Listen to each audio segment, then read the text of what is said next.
हमारे साथ प्रोफेसर चंदन कुमार जी भी जुड़ गए हैं पॉलिटिकल एक्सपर्ट के तौर पर। उनसे उनका भी रुख करेंगे। सर, ये जो राजनीति का स्तर है, ये भाषाएं सुनकर आपको नहीं लगता कि ये गली कूचे में जिस तरीके से दो पक्ष आपस में लड़ाई करते हैं, ये बिल्कुल वैसी हो गई है? बिल्कुल, नमस्कार।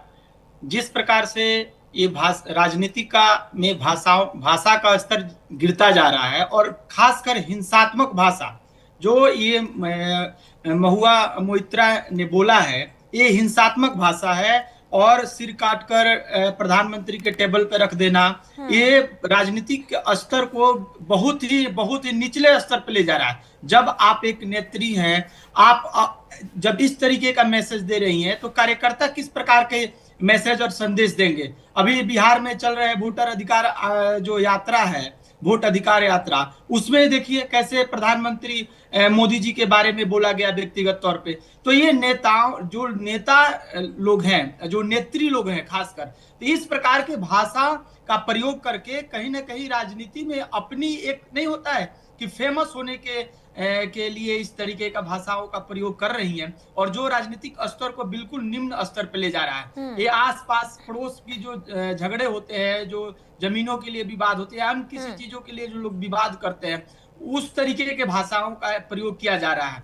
आप इस तरीके के गृह मंत्री के ऊपर सवाल नहीं उठा सकती और आप कह रही हैं कि घुसपैठिए अगर बंगाल में और पश्चिम बंगाल में आ रहे हैं तो इसमें अमित शाह जी की सबसे बड़ी समस्या है और वो उनकी निगरानी में ये चीजें हो रही है, तो उनका सर कलम करना चाहिए। गलत चीज है। आप बताइए कि अगर आप उन्हीं के फर्जी वोटरों के आधार पे आप चुनाव जीत के आते हो, अभी चुनाव आयोग बिहार में ही SIR करा रहा है, कम से कम 3.5-4 लाख लगभग लोगों का हलफनामा दायर किया है जो बंगाल और अन्य देशों से आकर वहां बसे हुए थे, उनका नाम डिलीट किया गया।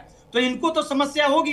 कल चुनाव आयोग ने भी बंगाल में इस मतदाता सूची का पुनरीक्षण के लिए बात किया है, उसने SIR का बात नहीं किया है। तो इनको तो होगी इस तरीके की। अभी जो बिहार में लोग चल रहा है, जो राजनीतिक परिप्रेक्ष्य को इनके द्वारा जो घुसपैठिए बुलाए जाते हैं, इनके द्वारा जो उनका फर्जी वोटर आई कार्ड, आधार और इनके द्वारा जो सरकारी जो बेनिफिट्स है जो इनके द्वारा दी जाती है, तो उसके कारण जो इन्हें वोट बैंक के रूप में वो जो मिलता है, ये इनको तो नागवार गुजरेगा ही।